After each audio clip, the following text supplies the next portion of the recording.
Oui, bienvenue à Parole autochtone, ici c'est Mélissa Marlène-Dupuis. Donc cette semaine, j'ai envie de vous sortir un peu de la maison parce que le sujet que j'ai envie d'approcher, c'est celui du défi Oushket 5 km.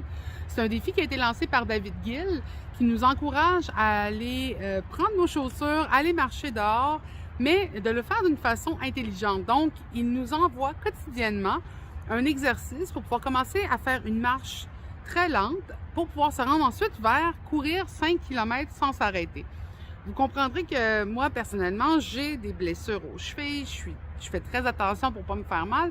Donc, d'avoir une approche qui est vraiment respectueuse justement de nos incapacités physiques, du fait qu'on a été aussi un petit peu sédentaire pendant le temps des fêtes et pendant l'hiver, mais que le déconfinement fait que l'extérieur est extrêmement agréable, qu'on peut aller marcher, qu'on peut aller prendre l'air, tout en respectant la distanciation sociale puis les consignes, justement, les couvre-feux, eh bien, ça nous permet de pouvoir faire une activité physique sécuritaire. Mais le vrai aspect qui m'a vraiment accroché par rapport au défi de Oushket 5 km de David, c'est le fait que ça se fait en communauté. Il y a un plaisir communautaire qui est en train de se créer autour du défi.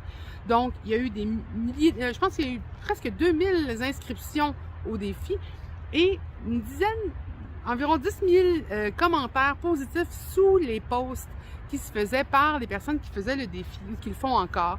Donc, vous voyez, il y a comme un encouragement communautaire et je pense que c'est cet aspect communautaire qui a fait que j'ai voulu embarquer dans le défi. D'ailleurs, j'ai vu Natacha Canapé faire son défi puis je dis « Ah, moi aussi, je veux le faire! » Je suis allée faire ma marche.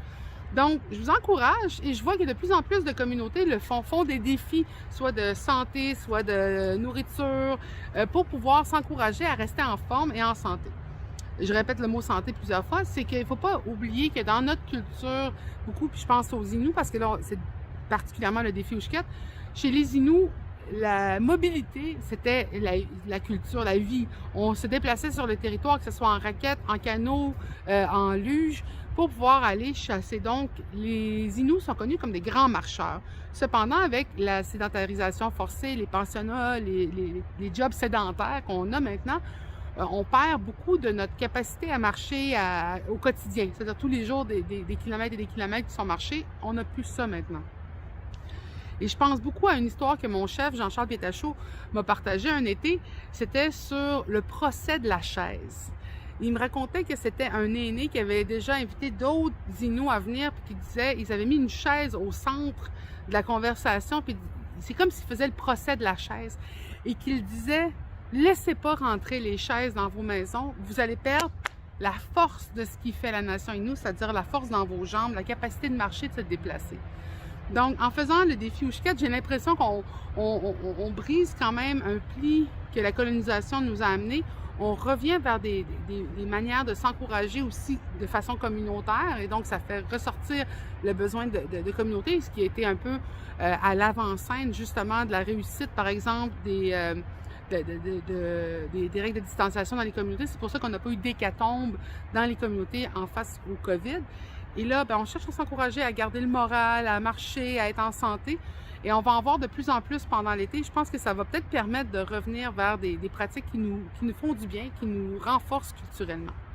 Donc, je vous encourage à aller voir avec le mot-clic Oushket ou Oushket 5 km, U-S-H-K-E-T, pour voir justement les efforts qui sont faits par la communauté, la fierté aussi qu'il y en a, puis l'encouragement et la solidarité qu'il y a dans la communauté.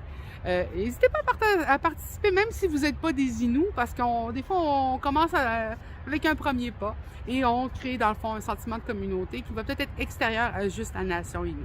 Alors, je vous souhaite une belle semaine, une bonne marche et n'hésitez pas à partager cette vidéo.